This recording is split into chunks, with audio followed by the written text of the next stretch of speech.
A closer look at the protagonist. Her name was Laura Aveline, a name that felt as graceful as she was. Laura wasn't just any young woman, she was the kind of person who seemed destined to shine wherever she went. Born in a small countryside village, she grew up surrounded by endless green fields, clear blue skies, and a close-knit community that cherished simplicity and hard work. Laura stood apart even as a little girl. Those who knew her would tell you her beauty was almost ethereal. Her bright hazel eyes carried a spark of curiosity, her smile lit up the room, and her confidence constantly radiated warmth. More than her appearance, it was her intellect and drive that earned her admiration. From an early age, Laura showed the kind of ambition that made you believe she was capable of achieving the impossible. She excelled in academics, always ranked at the top of her class, and pushed herself further when the teachers already thought she was miles ahead. But Laura wasn't defined just by her brains or her beauty. She also had a deeply compassionate heart, never shying away from helping a friend, a stranger, or even an abandoned animal by the roadside. Her family called her the Golden Soul, and they weren't far off. As Laura grew older, her dreams also began taking flight, quite literally. She wanted more than the small-town life she had known. She wanted to see the world. Her fascination with airplanes, foreign cultures, and the pulse of big cities drove her to pursue a career that would symbolize freedom and adventure, being a flight attendant. It wasn't a decision she made lightly. She studied harder than ever to perfect her language skills, build her knowledge of geography, and develop her interpersonal talents. Being the perfectionist she was, Laura knew the competition to join a prestigious national airline would be fierce, but she was ready. By the time she graduated from university, Laura had already become a model example of determination and charisma. When she walked through that airline recruitment agency's doors, she impressed every single recruiter in the room. Not just because of her polished appearance or her eloquent way of speaking, but because she carried an aura of professionalism, grace, and determination. She didn't bribe her way to success, didn't rely on connections. She earned every inch of ground she stood on. Landing a position with one of the country's top airlines felt like the beginning of a fairy tale. Up in the clouds, Laura felt at home. Flying wasn't just her job, it was her dream turned into reality. She adored meeting passengers from different parts of the world, loved the rush of helping someone board an aircraft for the first time, and took so much pride in ensuring every little detail during flights was perfect. Her photographs, shared generously on her social media accounts, often showed her posed against airplane windows or smiling while wearing her impeccably tailored uniform. She became an unofficial ambassador for her airline, a face people remembered and admired. Her social media began to attract thousands of followers, enchanted by her snapshots of sunsets above the clouds, glamorous destinations, and candid moments of her everyday life. But Laura wasn't all about work. She balanced her thrilling career with a lifestyle filled with friendships, family gatherings, and hobbies she adored. Yoga, painting, and volunteering at charity events. She thrived in big cities but never forgot her modest roots, always making time to visit her parents back in her hometown. Everywhere she went, people were drawn to Laura, not just for the way she looked but for what she represented: ambition, kindness, and that unshakable belief in dreaming big. Her friends often joked that she wasn't just living life, she was creating a masterpiece out of it. Unfortunately, even those who shine the brightest have no certainty of tomorrow. Laura's extraordinary journey would take a tragic turn in a way no one could have expected. But to understand the story's heartbreaking twist, we first need to rewind to the months leading up to that fateful night. A New Year's Eve to remember, December 31st, 2022. The world was on the brink of a new year, a new chapter filled with hopes, dreams, and resolutions.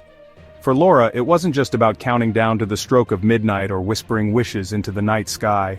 No, she was determined to make her New Year's Eve something unforgettable, not because it was extravagant but because it was meaningful. Laura decided to celebrate at a beautiful upscale hotel in the heart of the bustling capital city. The hotel was known for its modern yet sophisticated vibe, a perfect blend of elegance and liveliness. That particular night, the city buzzed with energy, streets glittering with festive lights, and the faint sound of music and fireworks filled the air. Laura, an extrovert at heart, wasn't the type to sit at home as the entire world erupted in celebration. Instead, she planned a small, intimate party. Just her closest friends and co-workers, just the right atmosphere, a mix of warmth, laughter, and memories in the making. The group was small initially, 3 of her closest friends from work who shared not just camaraderie but a mutual appreciation for adventure.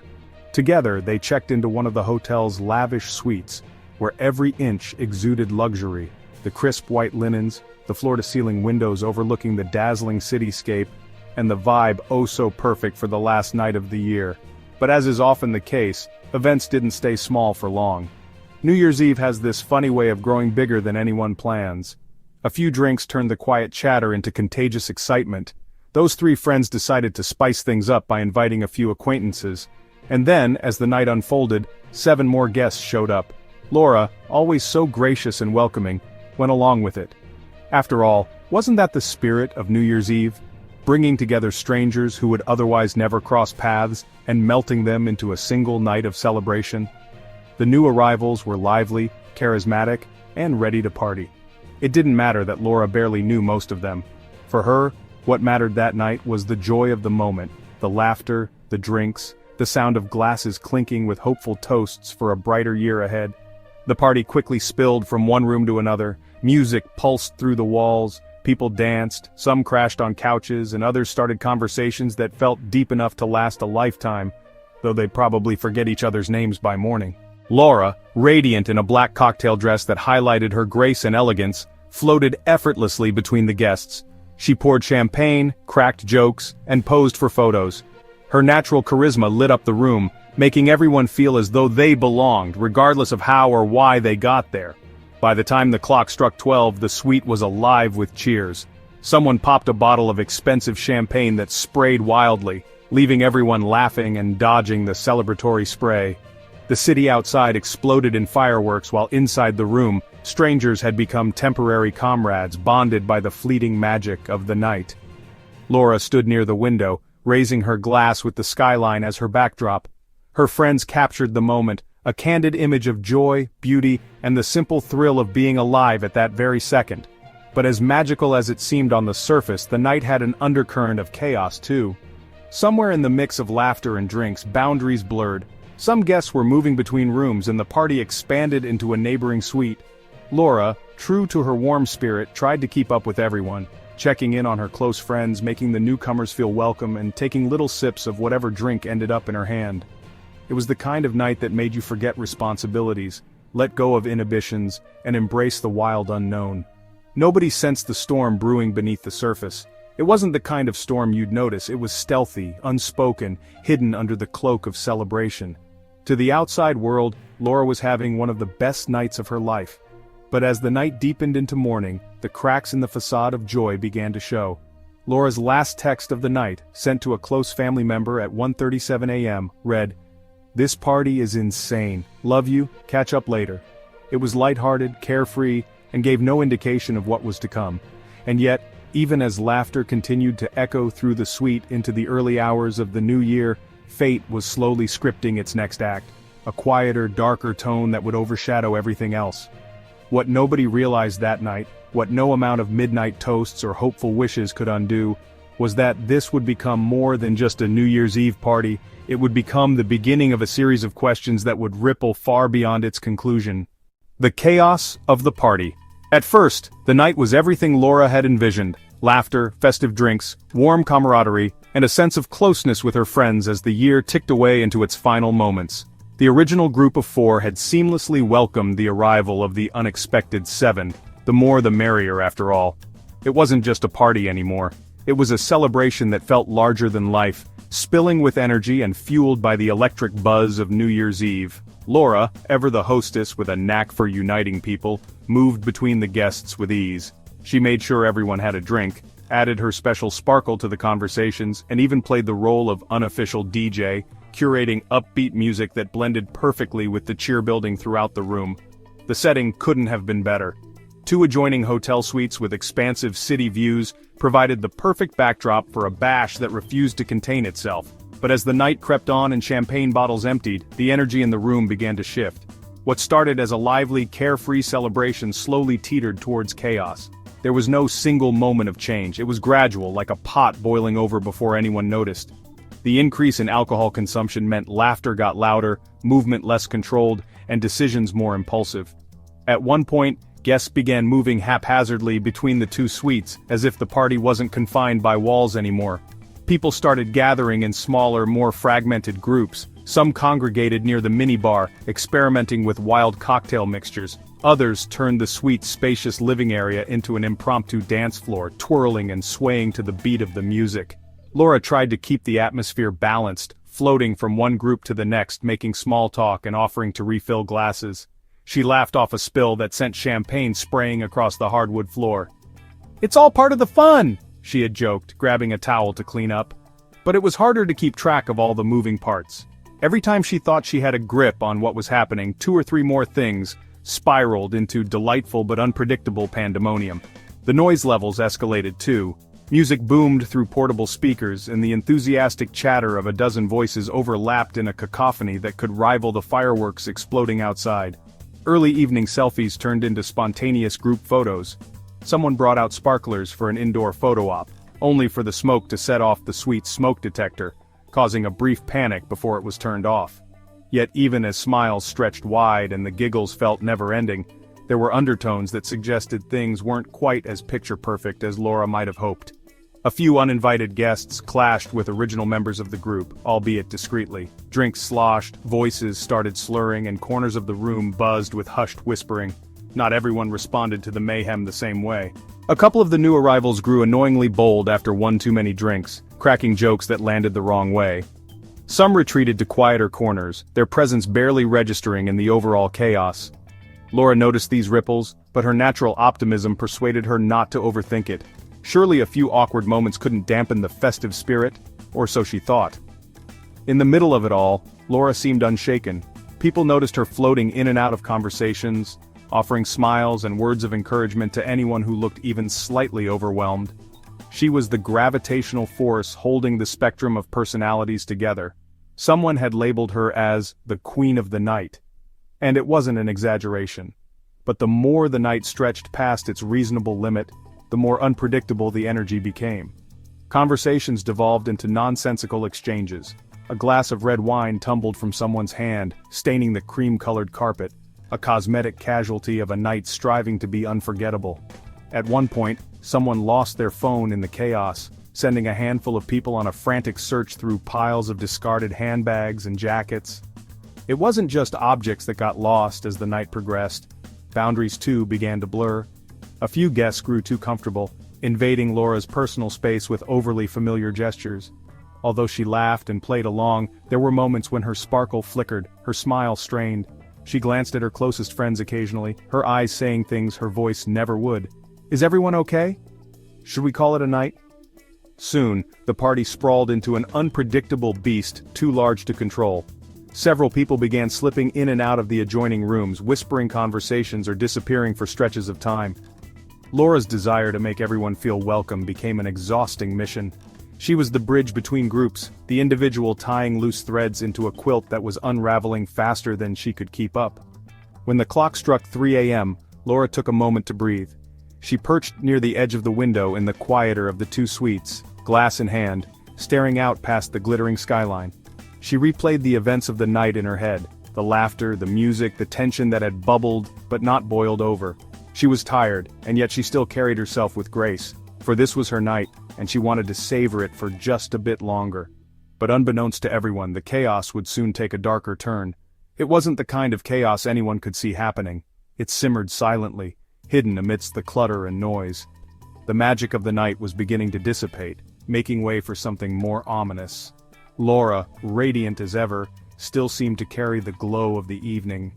However, nobody noticed the shadows creeping into the light, hinting at the disorder to come. This wasn't just a chaotic party, it was the prelude to an unraveling nobody at the time could have foreseen. The fateful morning. It was the first morning of a brand new year, January 1st, 2023. The world outside buzzed with the remnants of celebration. Street cleaners worked to clear confetti off the pavements, children played with leftover sparklers, and the city slowly shook off the days of the previous night's revelry. But inside that hotel suite, as the sun peeked over the horizon, an entirely different mood lingered, one of stillness, one of quiet disbelief, and one teetering on the edge of something terrible. The first to stir from the deep slumber of the night's chaos was one of Laura's co-workers. His head pounded from the lingering effects of too much champagne and too little water. Groggily, he looked around the dimly lit room where empty bottles, half-filled glasses, and scattered confetti etched the faint outline of last night's unbridled joy. People sprawled on couches, others stretched across the floor in uncomfortable positions, collapsed by the weight of both alcohol and exhaustion. The suite was a mess, yes, but that wasn't out of the ordinary for a party like this. At the time, it felt just like any other morning-after spectacle. Barely awake, he made his way to the bathroom thinking only about splashing cold water on his face to wake himself up. But as he pushed the door open, the air grew thick, a sensation he wouldn't be able to explain later, even if he tried. He took one step inside and paused, his breath catching in his throat. There she was, Laura, motionless in the bathtub. For a split second, his sleep-addled brain convinced him she was simply resting. Maybe she'd had a bit too much to drink and decided to crash there rather than stumble back to the bed or couch. After all, it wasn't unusual for someone to take refuge in a quiet bathroom after a wild night. With that thought reassuring him, he crouched down and gently touched her shoulder. "Hey, Laura," he said softly, expecting a sleepy groan or annoyed response. But he got nothing. No movement, no sound. He froze. His hand lingered for a moment too long on her shoulder, and that's when he noticed it. Her skin was cold. Not the cold of someone who'd lingered in front of the air conditioning for too long. This was different. This was unnatural. A new kind of panic gripped him, one far sharper than the dizziness from his hangover. His mind raced. Maybe she fainted. Maybe she's unconscious. But deep down he knew something was wrong, terribly, irreversibly wrong. He leaned closer to check her breathing. With trembling fingers, he gently tilted her head back, placing his cheek close to her mouth, desperately hoping to feel the warmth of her breath, or the faint tickle of air brushing against his skin. But there was none. Only silence. By then, denial no longer shielded him. Laura was not unconscious. She wasn't resting. A pit formed in his stomach as the realization hit him like a freight train. He stumbled backward, bumping into the bathroom counter, his heart pounding so loudly it drowned out the muffled sounds of the other guests still sleeping nearby. He shouted her name this time, louder, his voice cracking with fear. "Laura, wake up!" The sound of his panic broke through the sleepy haze of the suite. Two more friends rushed into the bathroom at his call, one of them still rubbing the sleep from their eyes. It wasn't long before the reality of the situation became apparent to all. They tried everything, shaking her slightly, pressing their knuckles against her sternum in the hopes that a little discomfort might bring her back to consciousness. Nothing worked. Someone suggested CPR, and in their frantic state, they attempted it. Pushing down on her chest, counting aloud, yelling her name as if volume alone could snap her back into the world of the living. But it was too late. Eventually, one of them fumbled for their phone and dialed the hotel's front desk. The staff arrived quickly, their polished composure cracking as they assessed the scene. Within minutes, the suite became a hive of activity, flooded with paramedics and hotel personnel. Guests who had woken up were now pressed against the walls, faces pale, eyes darting nervously around the room. Whispers filled the air. What happened? Was she okay last night? Did anyone notice anything unusual? The paramedics checked for a pulse, but everyone already knew there wouldn't be one. They carefully lifted Laura's lifeless body from the bathtub, laying her on a stretcher with a level of care that felt almost sacred. Her skin looked pale, unnervingly so, and her once bright hazel eyes were closed, like the final chapter of a book that nobody wanted to finish reading. She was declared dead upon arrival at the hospital. The official cause? That would take time to ascertain through an autopsy. But in that moment, none of it mattered. For those in the room, the sight of her being carried away was etched into their memories. A heavy silence hung over the suite after her departure. No one knew what to say or how to feel. There was fear, certainly, but also guilt, confusion, and an aching sadness that felt impossible to shake. People exchanged fragmented thoughts. She was laughing last night. She looked fine. How could this happen? But no answers came, only the haunting memory of Laura's vibrant smile, now silenced forever. And so, the first morning of the year, the one everyone had envisioned as a clean slate, a fresh start, became the beginning of a nightmare for all who had been there. It was a morning that no one would forget, etched into history not for the fireworks that lit up the sky the night before, but because of the tragedy that extinguished one of its brightest stars. Questions surrounding her death. The immediate aftermath of Laura's death was a haze of shock, grief, and disbelief. As word spread among her family, friends, and colleagues, no one could make sense of it. How could someone so vibrant, so full of life, be gone in an instant? Those who had been at the party recounted how just a few hours earlier, Laura had been laughing, toasting to a new year, and spreading her infectious charm throughout the room. Nothing about her demeanor or behavior had hinted at anything unusual, and yet, here they were, facing the devastating loss of someone they thought invincible. The initial medical report concluded that Laura died from what appeared to be an aortic aneurysm, an unpredictable and rare condition that occurs when a section of the body's main artery becomes weakened and bursts. It was a bizarre verdict for many, given Laura's seemingly perfect health. She had never mentioned any medical problems to her friends or family. In fact, she was known for leading an incredibly active life. Between her long-haul flights, her yoga habit, and her love of hiking, Laura was the picture of health and vitality. A sudden fatal aneurysm? It didn't seem to add up. But the questions didn't stop with her medical condition. The details of the night leading up to her death raised red flags across the board. For starters, when paramedics arrived, they noticed unexplained bruises on Laura's body, marks her family insisted she hadn't had earlier that day.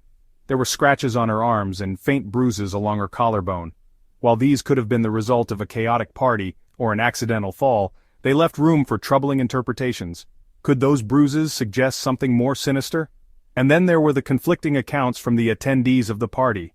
While some guests admitted the night got out of control, no one could give a consistent answer about the moments leading up to Laura being found in the bathtub. A few claimed she had been drinking, but not excessively. Others hinted that she might have been feeling unwell earlier that night, and yet everyone maintained that there was nothing overtly concerning about her behavior. Even her closest friends said she seemed completely fine, until she wasn't. Questions began swirling, whispers growing louder. Could someone else have been involved? Was there an altercation that led to her death? Or was it simply a freak accident, a tragic, unexplainable twist of fate? In a suite filled with people, how could no one have noticed anything unusual? Laura's family, particularly her mother, struggled to accept the official explanation.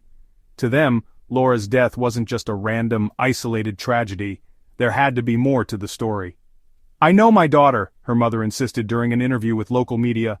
"Laura was careful, she was strong, she didn't drink recklessly or make careless decisions. There's no way her death could be so sudden, so senseless. Something doesn't feel right and I won't rest until we know the truth." Her words struck a chord with the public, many of whom found it hard to reconcile Laura's joyful, energetic image with the haunting mystery of her final hours. Compounding the mystery were the rumors that began to emerge about the guests at the party. 7 of the attendees were strangers to Laura, brought to the celebration by mutual acquaintances. While most of them were young professionals like Laura, their exact connection to her remained murky. A few were vague when questioned about their whereabouts during various points in the night. Some had reportedly left the party and returned later, while others claimed they barely knew Laura at all. And then there was the matter of Laura's phone. When investigators examined it, they found her last text message sent at 1:37 a.m. It read, "This party is insane, love you, catch up later." To whom was the message addressed? Was she trying to signal to someone that she felt unsafe or overwhelmed? Or was it just an innocent note sent in the spirit of a wild celebration?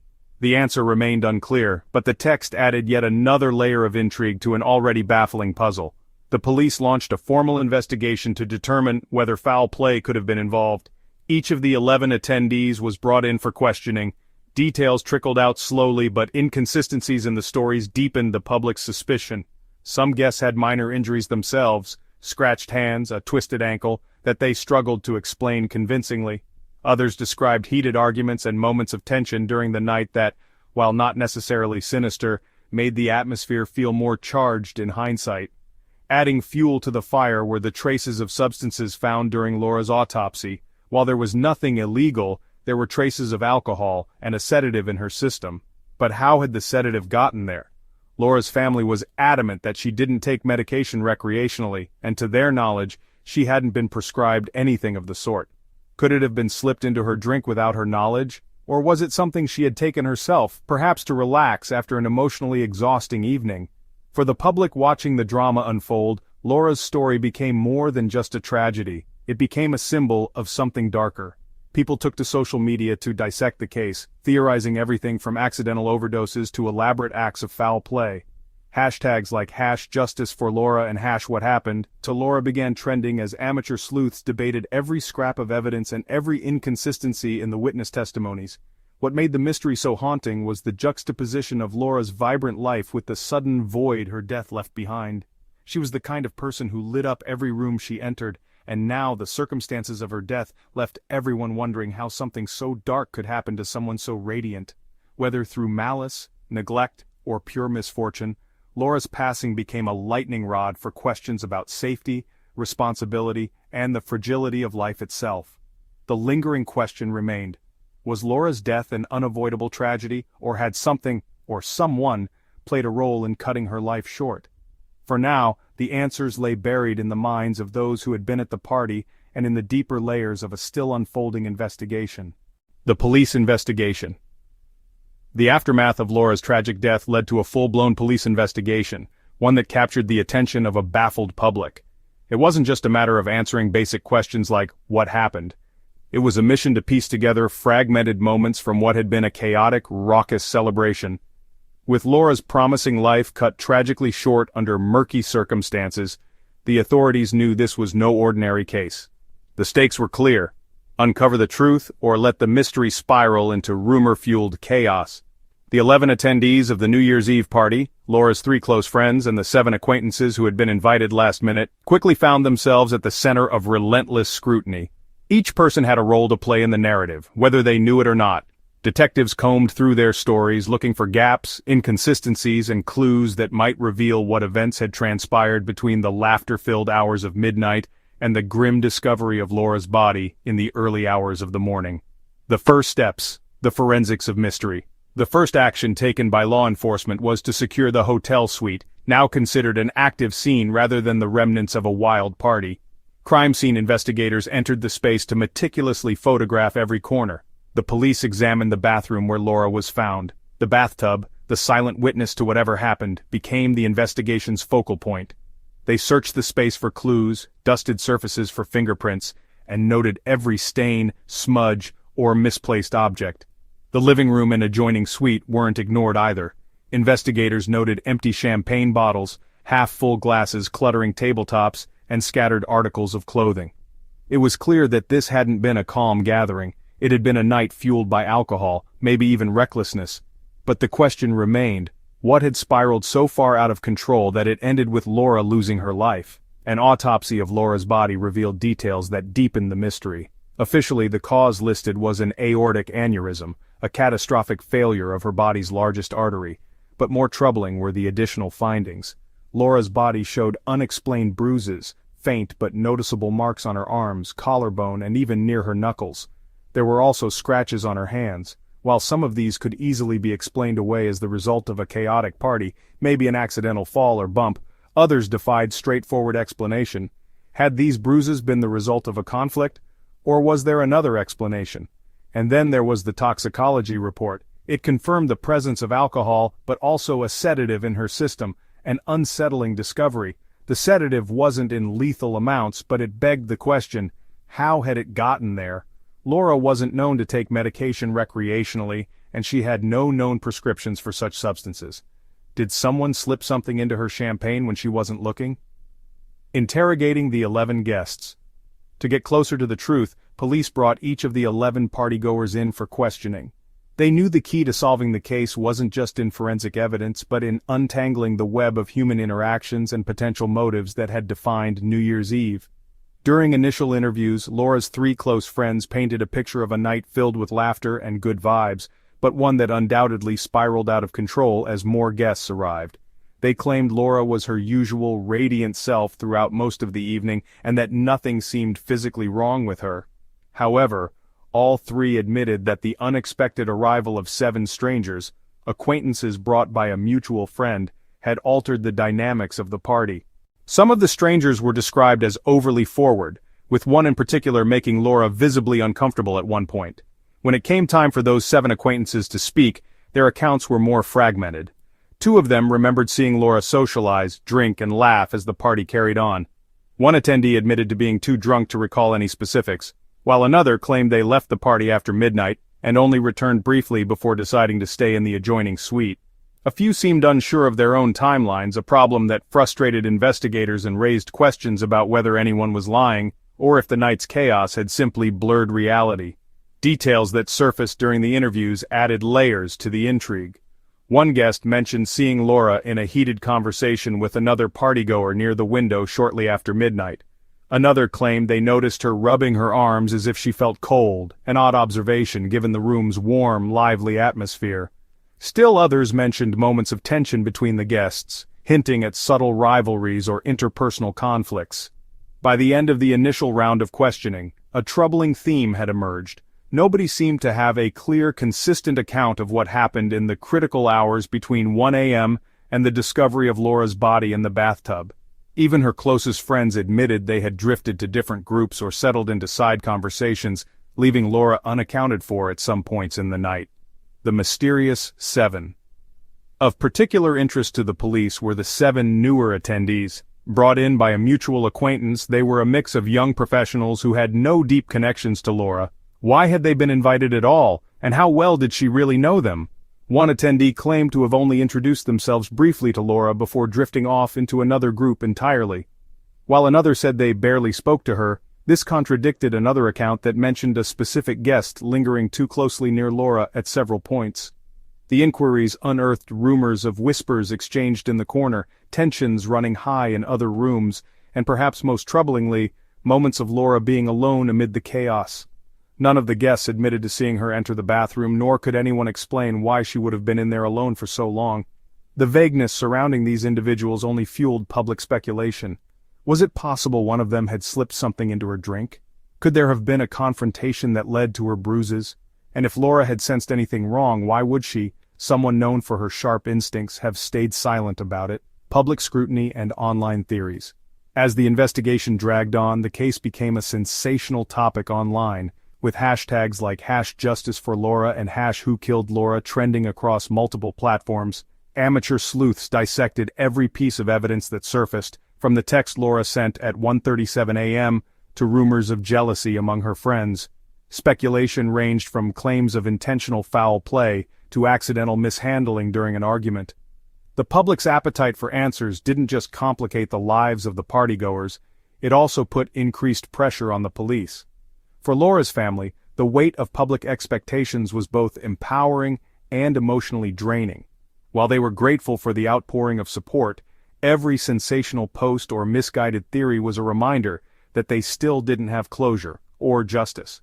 Laura's case would not be remembered as just another unfortunate tragedy. It became a battle of truth against obscurity, guided by the hopes that somewhere amid the chaos and fractured stories, a clear answer would emerge. The family's fight for justice. In the weeks following Laura's tragic death, her family found themselves thrust into a whirlwind of grief, confusion, and anger. It wasn't just the devastating loss of a beloved daughter, sister, and friend that weighed on them. It was the gaping hole left by unanswered questions and a nagging, unshakable sense that there was more to the story. They couldn't accept the initial conclusion of the investigation, which suggested Laura's death was a natural occurrence, the result of an aortic aneurysm. To them, it felt dismissive, incomplete, almost as if the truth was being swept under the rug. Laura's mother, always a pillar of strength for the family, became the unwavering voice in their pursuit of answers. "They're trying to tell me she just dropped dead," she said during an emotional interview with a local news outlet. "How can that make sense? My Laura was healthy, active, and full of life. She did yoga 3 times a week, she hiked, she ate right, she was the last person you'd expect to have some hidden condition like this. Don't tell me this is natural, I know my daughter and I know something happened to her." Her words resonated with many in the community, but it was her passion and determination that truly ignited a movement. Laura's mother refused to let her daughter's case be swept away as just another tragedy. She demanded that the authorities dig deeper, questioning the integrity of the initial investigation and pushing for further forensic testing. For Laura's mother, the bruises on her body and the sedative found in her blood were red flags that suggested a story far more complex than a spontaneous medical crisis. A mother's quest for answers. Laura's mother started where many grieving parents do, by questioning everyone who could have been involved. She reached out to Laura's closest friends, hoping that their recollections of that night could shed some light. But even they, who were among the handful of people who knew Laura best, were left with more questions than answers. "She was fine," one of them repeated over and over, almost as if trying to convince themselves. She was laughing, smiling. I don't understand what could have gone so wrong. When official channels seemed to move too slowly, Laura's family took matters into their own hands. They hired an independent forensic expert to review the reports, hoping fresh eyes could spot something that had been overlooked. They meticulously pored over the timeline of events, especially focusing on the hours of chaos that stretched between the midnight cheers and the discovery of Laura's body. As family members pieced bits of information together, Laura's mother began to suspect that negligence, or worse, foul play, might have been involved. We asked for everything: her phone records, the full autopsy report, every written statement from the guests at the party, her brother shared in an interview. We weren't going to let this fade away. If there was even the smallest chance someone had a hand in what happened to her, they couldn't be allowed to get away with it. A community united and divided. While Laura's family spearheaded the fight for justice, her story captured the hearts of thousands. Social media became a battlefield where users debated the circumstances of her death with relentless energy. Many rallied behind her family, using hashtags like #JusticeForLaura and #TruthForLaura to amplify their voices. Petitions demanding a reopening of the investigation gathered tens of thousands of signatures in just days. "Laura deserves better," one viral post read, accompanied by a photo of her smiling in her airline uniform. "She worked so hard to achieve her dreams, and this is how it ends. We owe it to her family, and to her memory, to demand the truth." But not everyone was so supportive. There were others, skeptics, critics, who argued that Laura's death might truly have been an unfortunate anomaly, a tragic coincidence that no one could have foreseen or prevented. "Sometimes bad things happen even to the best people," a commenter on one of the family's interviews wrote. "It's cruel, it's unfair, but that doesn't automatically mean there's some grand conspiracy behind it." These debates grew especially heated when the family began directly implicating the guests at the party, and by extension, the police handling the investigation. Laura's mother publicly condemned what she saw as a lackluster effort to uncover the truth, claiming that the authorities were too quick to dismiss potential foul play. "They're treating this like just another case in their system," she said tearfully during a press conference. "But Laura isn't just another case, she's my daughter, she mattered," facing roadblocks and pushing forward. The family's journey only grew more challenging as time went on. While public interest in the case helped bring attention to their plight, the opposition they faced came from sources far more influential. The party guests began distancing themselves from the narrative Laura's family was pushing, with several individuals lawyering up and publicly denying any involvement. "We feel deeply sorry for what happened," one of the attendees said in a statement released by their lawyer. "But to insinuate that we played a role in Laura's death is unfair and untrue. We fully cooperated with the investigation and have nothing to hide." Law enforcement didn't escape the family's wrath either. Feeling that their cries for justice were being ignored, Laura's mother appealed to higher authorities, demanding transparency and accountability. She requested that the case be reviewed by federal agencies to ensure that no biases or errors compromised the investigation. "When a mother asks for the truth, I don't think that's too much to ask," Laura's father said softly during one of the family's rare public appearances together. "We don't want revenge. We don't want someone's life ruined because of wild speculation. We just want to know what happened, and we won't stop until we do." A legacy of love and persistence. For all the pain it brought them, Laura's family's fight for justice also became a testament to her life, and everything she stood for. They described her as a woman who believed in fairness, in doing the right thing, even when it wasn't easy. "That's why we can't give up," her brother said. "Laura wouldn't want us to stop fighting. She'd want us to stand up for what's right, not just for her, but for anyone who might be in our position someday." Their persistence paid off in small victories. Investigative leads were re-examined, and experts were called back to clarify parts of the initial findings. But every step forward was met with new challenges, new doubts, and the gnawing thought that they might never get the full closure they so desperately needed. An unfinished fight. To this day, Laura's family continues to push for answers. Her mother remains the face of their movement, speaking at local events and using her voice to keep Laura's story alive. "We might never get full justice," she admitted during a recent interview, her voice weary with the weight of loss. "But we'll get closer to the truth, and that's all I want. For my daughter's story to be told honestly, for her memory to be honored properly. She deserves at least that much. Every daughter does." Public outcry and controversy. After the tragic and mysterious circumstances surrounding Laura's death came to light, public opinion ignited into a firestorm of debate, controversy, and emotional divide. News outlets picked up the baffling details that surrounded her final hours. A beautiful, accomplished flight attendant, found lifeless after a New Year's Eve party gone wrong. Social media platforms became flooded with hashtags like #JusticeForLaura and #WhoKilledLaura, turning the case into a national conversation overnight. Across the country, opinions began to polarize, and Laura's story became not just about her heartbreaking loss but about societal issues tied to safety, responsibility, and trust in the justice system. A public divided. From the beginning, public opinion was divided into two dominant camps. One side passionately supported Laura's family, demanding a deeper investigation and justice for what they believed to be a suspicious and preventable death. Their argument echoed the sentiments of Laura's family. How could a young, vibrant woman suddenly pass away without warning, especially under such chaotic and questionable circumstances? They rallied behind theories of foul play, pointing to the unexplained bruises and the traces of sedatives in her system as evidence that someone's actions had to have contributed to her demise. "How do you just brush off bruises and drugs in her system?" one viral tweet read. "This isn't an accident, someone knows something and we won't stop until we find out who." This group called for police accountability, voicing concerns over what they saw as a rushed and surface-level investigation. Comments poured in, accusing law enforcement of being under pressure to close the case quickly to avoid negative publicity. The other side, however, urged caution, dismissing calls for conspiracy as sensationalism and speculation. These voices argued that tragic events often have no rhyme or reason. They insisted that not every tragedy has a sinister backstory, and some were quick to blame the fixation on social media for clouding judgment.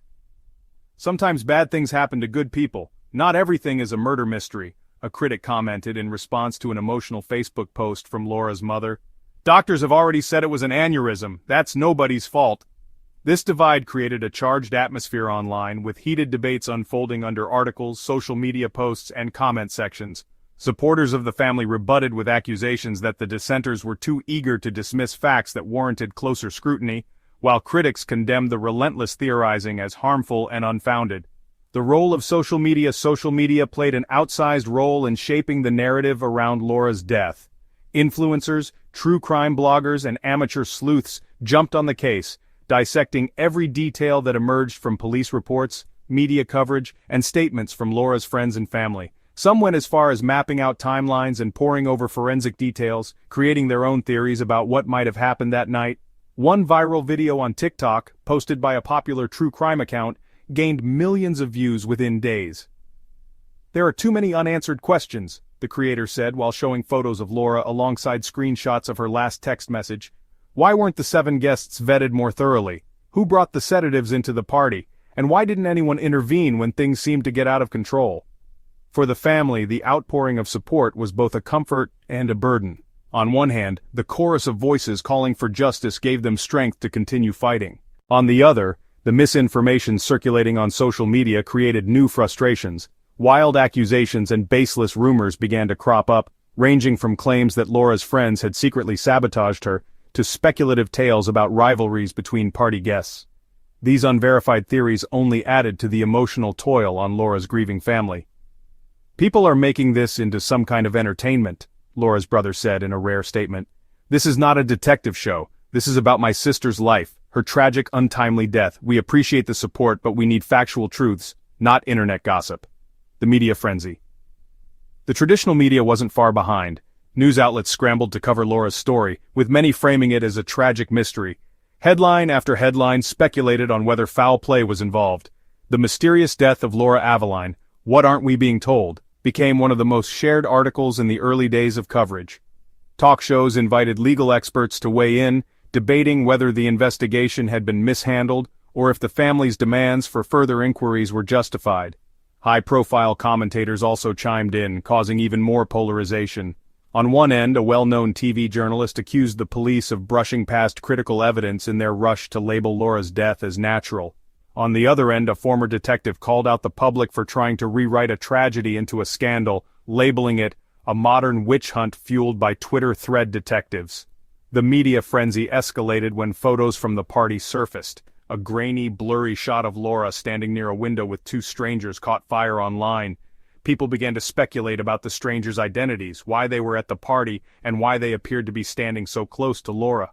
Reddit threads unraveled thousands of comments accusing these individuals, whose names weren't publicly disclosed, of knowing more than they let on.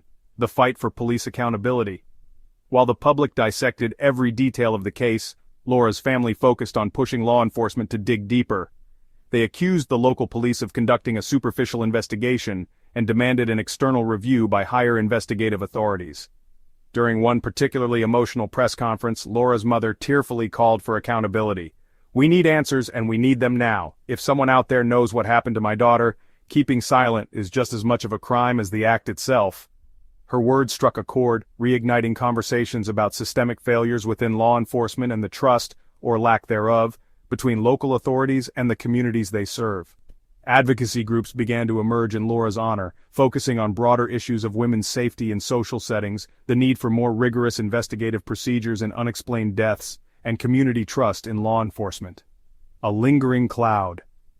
One thing was certain: Laura's death had touched a nerve nationwide. For some, it became a rallying cry for justice in the face of bureaucratic obstacles. For others, it served as a grim reminder of how quickly life can change or end, often without explanation. No matter the perspective, nearly everyone agreed on one point: Laura deserved better.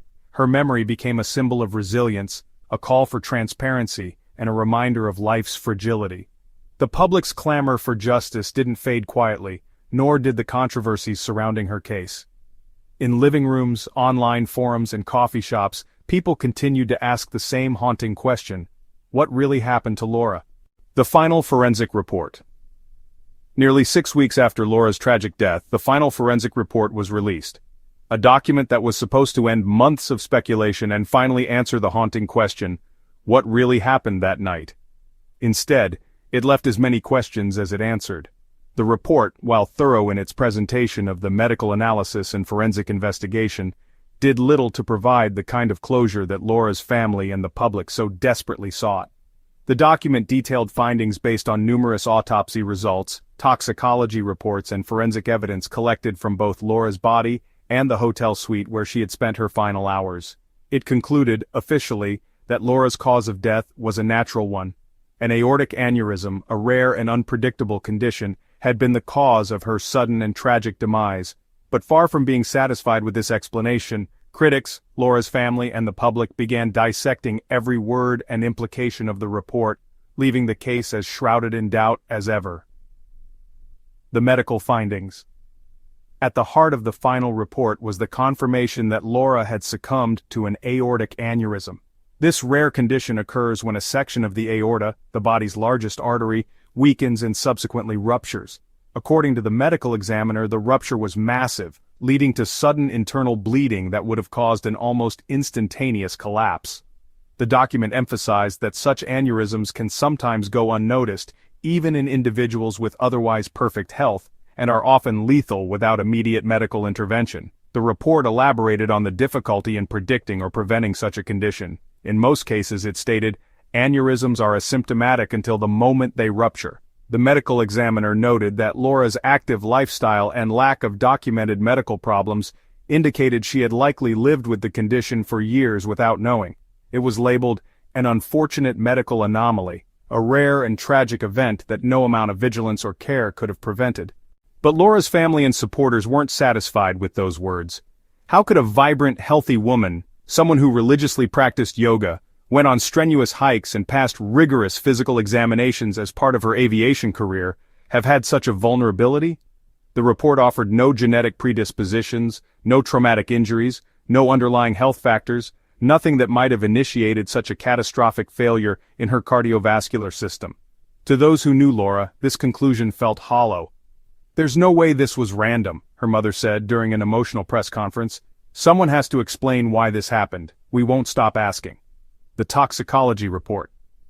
If the cause of death seemed settled for the investigators, it was the toxicology report that set off a new wave of questions. The analysis confirmed traces of alcohol, something everyone had expected given the context of the New Year's Eve party. But more concerning was the discovery of a sedative in Laura's system. This substance wasn't in a lethal dose, nor would it have incapacitated her entirely, but it raised troubling implications. As the report explained, the sedative wasn't one commonly associated with prescription sleep aids or anxiety medication. Its specific chemical signature pointed to a substance sometimes used recreationally, but also found in cases involving predatory behavior such as spiked drinks. The drug would slow reaction times, impair judgment, and cause drowsiness in sufficient doses. Investigators stopped short of confirming whether Laura had consumed it knowingly, but the revelation opened a floodgate of possibilities and suspicions. Her family was quick to seize on this as a point of contention. "Laura didn't use anything like that," her brother stated firmly in a televised interview. "She didn't need to. She was someone who valued health and clarity above anything else. If that sedative was in her system, it had to have been put there without her knowledge. That much we know." The presence of the sedative was particularly troubling in light of the chaotic events of the evening. Could it explain why Laura had been found alone in the bathroom, seemingly isolated from the rest of the party guests? Had it impaired her enough to render her vulnerable in some way? And more chillingly, did someone at the party know she had taken it, or put it in her drink themselves? Physical evidence and the unexplained injuries. Adding to the mystery were the unexplained bruises and scratches on Laura's body, which had already become a focal point for her family and the national conversation about her death. While the report noted these injuries were minor and not consistent with blunt force trauma or intentional violence, it offered little explanation for how they might have occurred. The bruises on her arms, collarbone, and knuckles, as well as the faint scratches on her hands, were speculated to be the result of Laura falling or making contact with an object in her impaired state. But the timeline made this hard to reconcile. There was no record of her slipping or falling as the partygoers interacted throughout the night. "She didn't look injured," one of Laura's close friends said in an interview, recounting their final moments with her. "I saw her just a couple of hours before. She was laughing and dancing. If anything had happened to her, someone would have noticed." This disconnect between the injuries indicated in the forensic report and the lack of eyewitness accounts further deepened suspicions. Could an altercation have taken place in private, unnoticed, amidst the chaos of the adjoining party rooms? Or could Laura have sustained the injuries by trying to leave the bathroom, falling as her condition worsened? These questions remained unanswered, lingering doubts and the family's fallout. When the report's findings were officially shared with the public, it was meant to be the conclusion of a heartbreaking tale, a final explanation to bring closure to those mourning Laura. Instead, it became fodder for continued debates, theories, and outrage. To many, the report felt incomplete, an unsatisfying ending to a case that seemed far from resolved. The family, understandably, refused to let the matter rest. "This isn't closure," Laura's mother said. "This is just another door we need to push open. It feels like they're brushing off what really happened." Their frustrations were echoed by the public. Online discourse erupted with speculation that the official findings were too convenient, an effort to close the case and quiet the outcry. Many couldn't reconcile the narrative of a medical anomaly with the circumstantial evidence surrounding that night. Were the authorities eager to label this a natural death to avoid uncomfortable questions? Amid the controversy, Laura's family pushed for continued investigation. They called for the reopening of the inquiry, appealing to higher authorities and federal agencies. Meanwhile, the guests at the party became the subject of renewed scrutiny, their actions and whereabouts dissected by amateur sleuths and concerned citizens alike. The aftermath of the report. In the weeks following the release of the final forensic report, the public's fascination with Laura's case only seemed to grow. The combination of unanswered questions, familial outrage, and the raw emotion surrounding her death kept her name alive in headlines, hashtags, and community discussions. Advocacy groups for enhanced forensic standards in unexplained deaths started to form, with Laura's story as a painful but galvanizing example of the need for accountability and transparency in similar cases. But for Laura's family, each day without concrete answers felt like another betrayal. They took little comfort in the report's conclusion, refusing to believe that her death was as simple or as unavoidable as it claimed. "She deserved more," her mother repeated often in interviews. "She was a fighter, and she would have fought for the truth if it were anyone else. That's what we're doing now, fighting for her, for the truth, no matter how much they try to bury it." Life after the incident. Even though the case had officially been closed, at least in the eyes of the authorities, the impact of Laura's death reverberated far beyond the confines of her family, friends, or even the city where she lived. The aftermath left lasting scars on everyone involved and raised questions and conversations that continue to echo in countless minds. For those closest to Laura, life after her loss became a delicate balance between grappling with their grief, keeping her memory alive, and struggling to find purpose in a world that felt irreparably fractured. The family's unending grief. For Laura's family, the days, weeks, and months after her death were consumed by overwhelming sadness and unanswered questions. Her mother in particular, who had been the vocal crusader for justice, now faced the quiet emptiness of a home without her daughter. The person who had once illuminated every room she entered was gone, leaving an absence so profound that no photograph, memory, or expression of sympathy could ever truly fill it. "She's everywhere and nowhere at the same time," Laura's mother said tearfully in a televised interview months later. "Her picture is on my phone, her sweater is still in the closet, her voice is still crystal clear in my mind, but I can't hold her, I can't hear her laugh, and there's this cruel, eternal question hanging over my head. Could I have done something that day to change what happened?" Her father, typically a quiet and reserved man, took another path to cope. He busied himself with keeping Laura's memory alive in other ways, leading initiatives, speaking at events, and creating a small community garden dedicated to her. The garden's plaque read, "In loving memory of Laura Aveline, a light taken too soon, but never forgotten." The garden became a somber haven for both family and strangers who felt connected to her story, offering a moment of peace in an unrelenting storm of grief. Her brother, while initially outspoken about the fight for truth and justice, retreated into his own private pain. Friends close to him recalled how Laura's death propelled him into therapy for the first time in his life. He admitted that his sister's passing had changed him forever. "I thought I could carry the torch for her," he shared in a rare social media post. "But honestly, there are days I can barely carry myself. Without her it's like losing a limb. You adapt, but the pain of absence never truly fades. She was my best friend, and she's just gone." Friends left in the shadows. Laura's close friends, especially the three who were at the party, faced their own share of demons in the wake of her loss. Alongside their grief came guilt, survivor's guilt to be precise, that often snuck into their thoughts during even the quietest moments. In group therapy, one of them admitted, "I keep replaying the night in my head over and over again. Could I have done something differently? Could I have realized something was wrong earlier? What if I had stayed closer to her instead of drifting off into another group?" These thoughts haunted them like a shadow. Adding to their stress was the public scrutiny that followed their every move. Many users on social media unfairly blamed the friends, questioning their behavior at the party, and even suggesting that they had been negligent in protecting Laura. While most accusations were baseless, they took an emotional toll. One of Laura's best friends deleted all of her social media accounts and moved back to her hometown to escape the relentless, intrusive buzz surrounding the case. Another decided to channel her pain into activism, organizing events that focused on women's safety in public and private social spaces. "The Laura I knew would want us to move forward," her friend said in an emotional blog post. "But moving forward doesn't mean forgetting. It means taking something so catastrophic and making sure it never happens to someone else. I owe that to her. We all do." The ripple effect in society. The shockwaves of Laura's story didn't stop with her personal circle. As the case became a national headline, it stirred broader conversations around safety, social responsibility, and the intersection of justice and privilege. Advocacy groups picked up where her family had left off, using Laura's tragedy as a catalyst for policy proposals at the local and state levels. Campaigns focused on improving safety protocols at events, stricter regulations around substance use in communal settings, and community education programs centered on recognizing and preventing predatory behavior.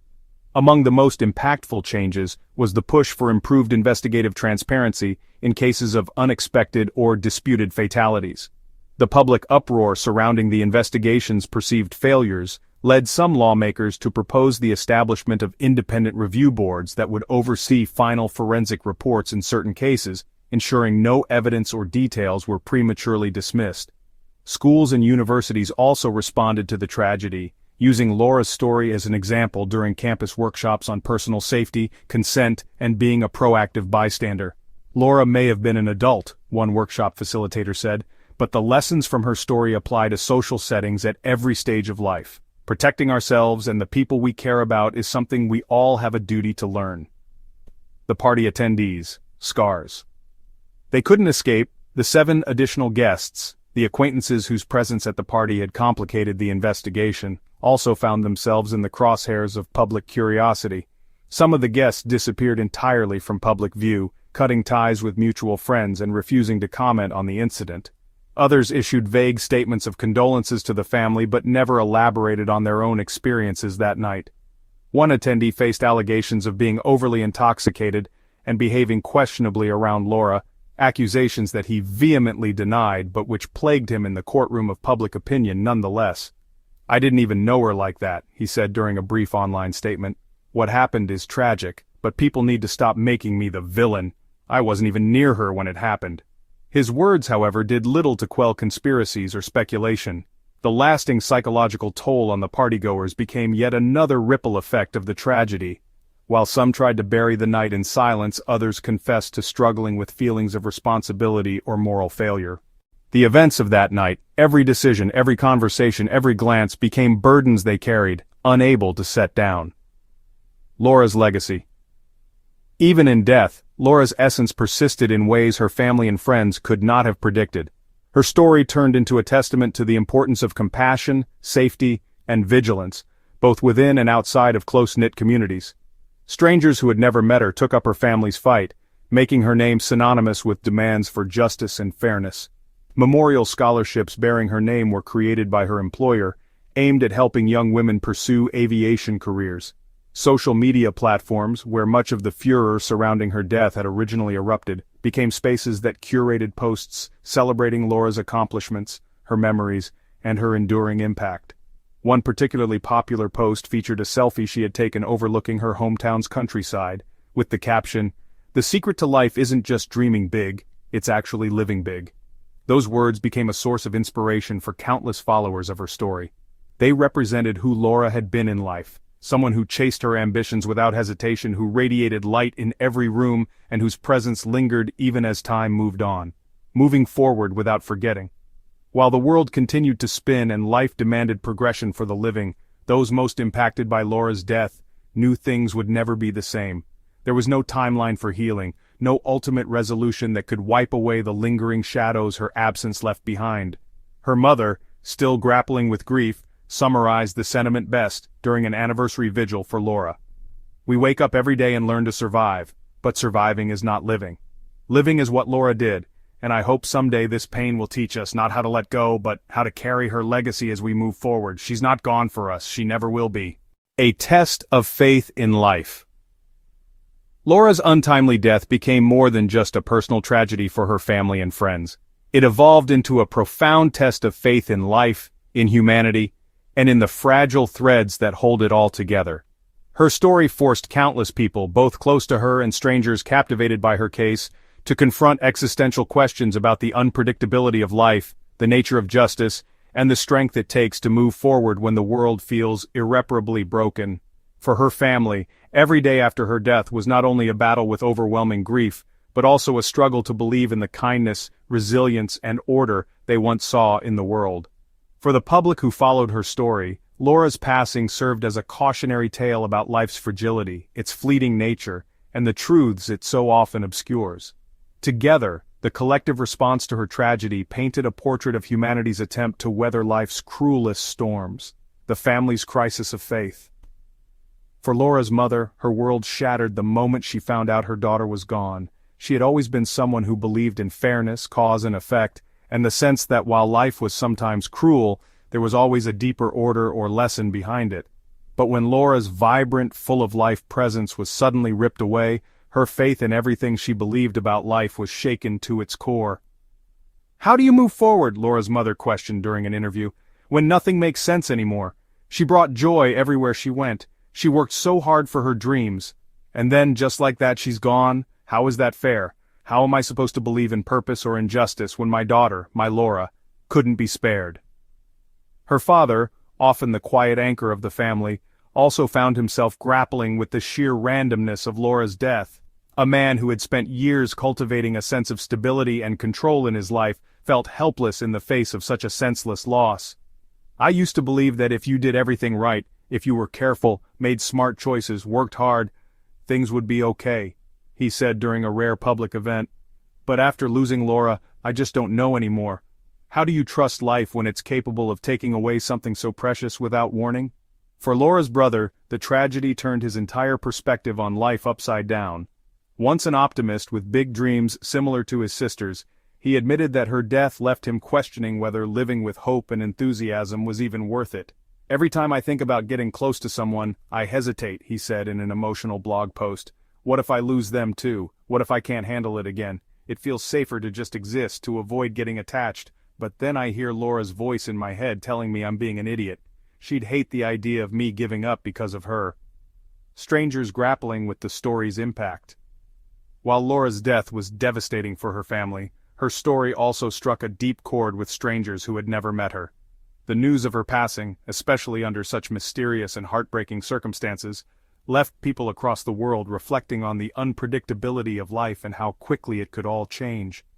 Social media became flooded with posts from people who saw themselves in Laura.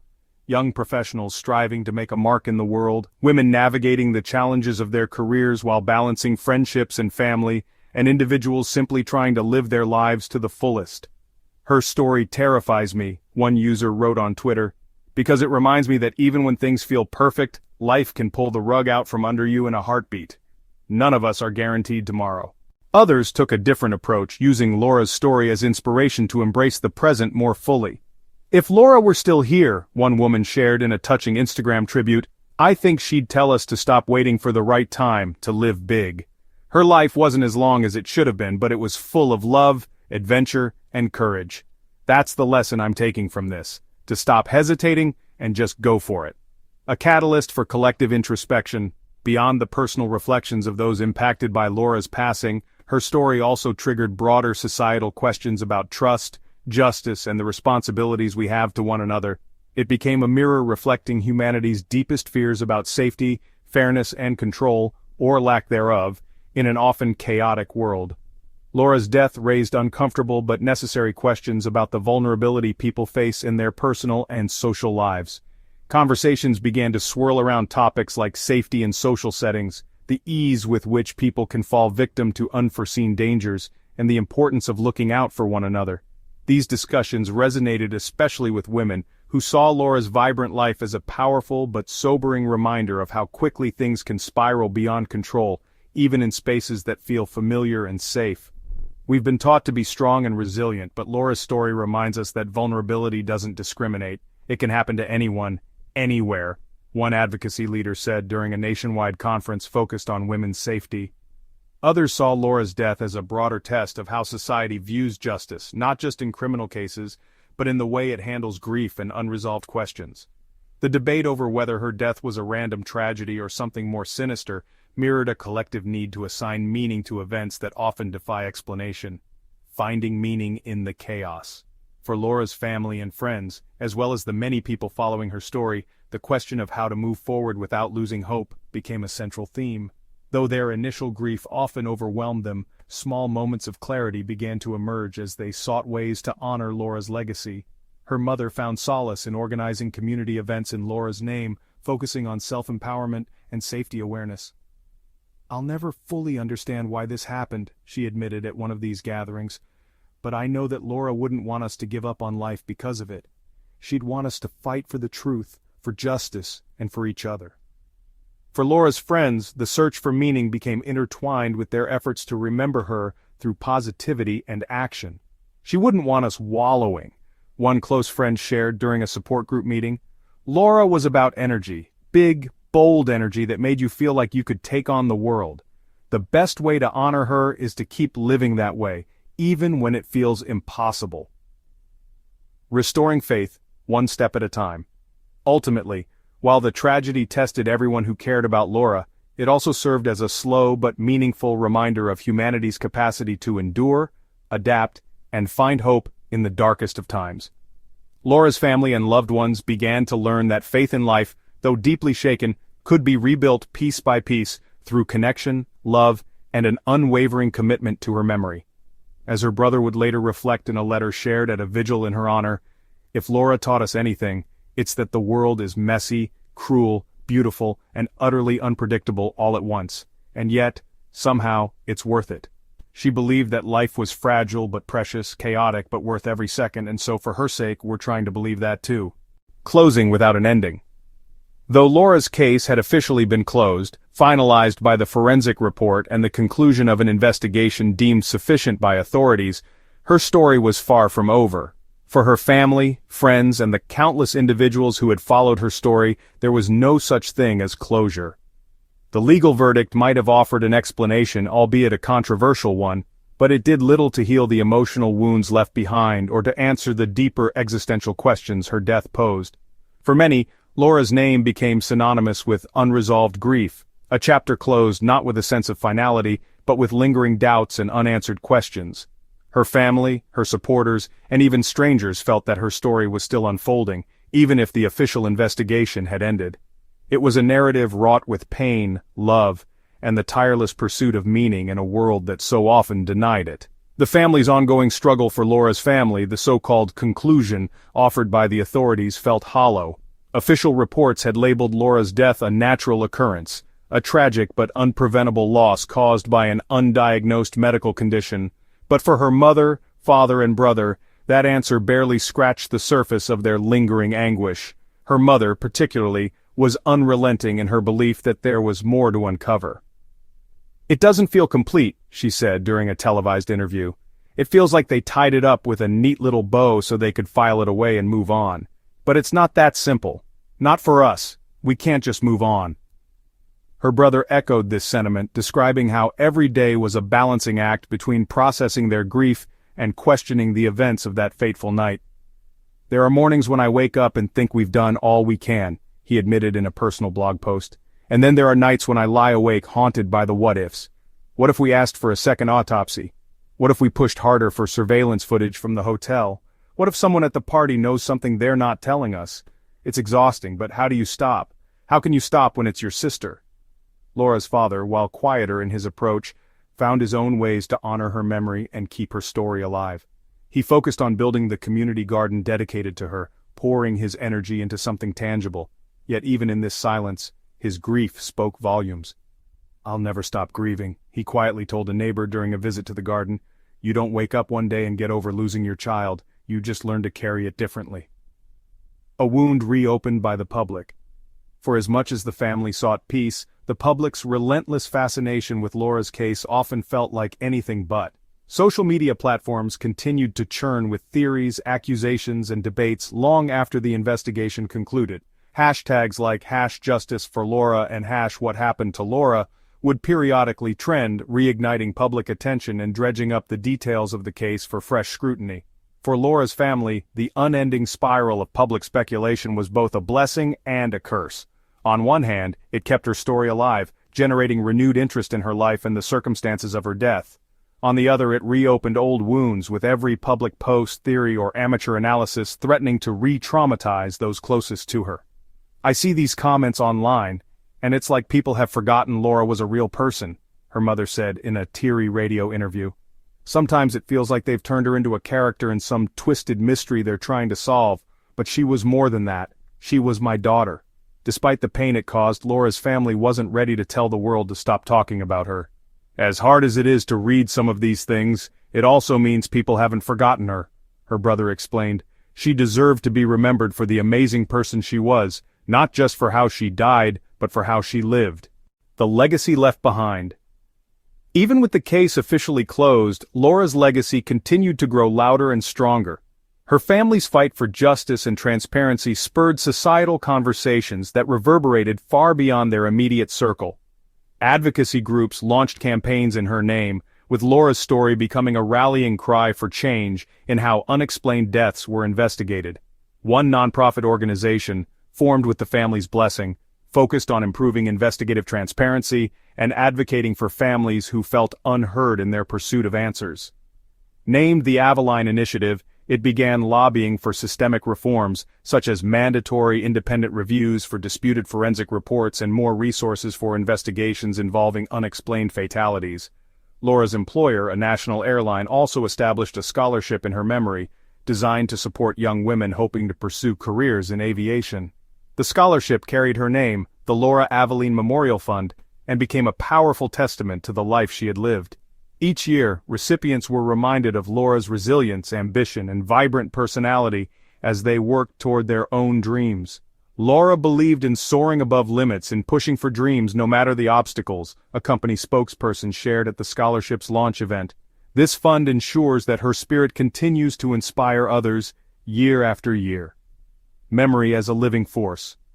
Among those closest to Laura, remembering her meant more than recounting the tragedy. It meant celebrating her life in ways that honored her essence. Her friends organized an annual gathering on her birthday, where they would share favorite memories about her, enjoy activities she loved, and raise donations for causes she was passionate about. She was the kind of person who lit up a room, one close friend said at the first gathering. She laughed with her whole heart. She lifted people up just by being around them. So, while her absence is devastating, I think what she would want more than anything is for us to carry that light forward, to give the world the same joy and love she gave to us. For her parents, moving forward meant focusing on small victories amidst the heartbreak. Her mother often spoke at events focused on women's empowerment and safety, sharing Laura's story as both a cautionary tale and a call to action. Every word she spoke carried equal parts pain and hope, a reminder that even in the darkest circumstances there was strength in community and purpose. "Every day is hard," she confessed during a speech at a statewide women's conference. "There's no secret to coping with this kind of loss. You just wake up and do the best you can that day. Sometimes the best you can do is get out of bed. Sometimes you find the strength to fight for something you believe in. But always, what keeps me going is Laura. Her voice, her memory, her fierce belief in doing what's right. It pushes me, even when I feel like giving up." Moving forward but never letting go for the world outside Laura's immediate circle, life continued to move forward.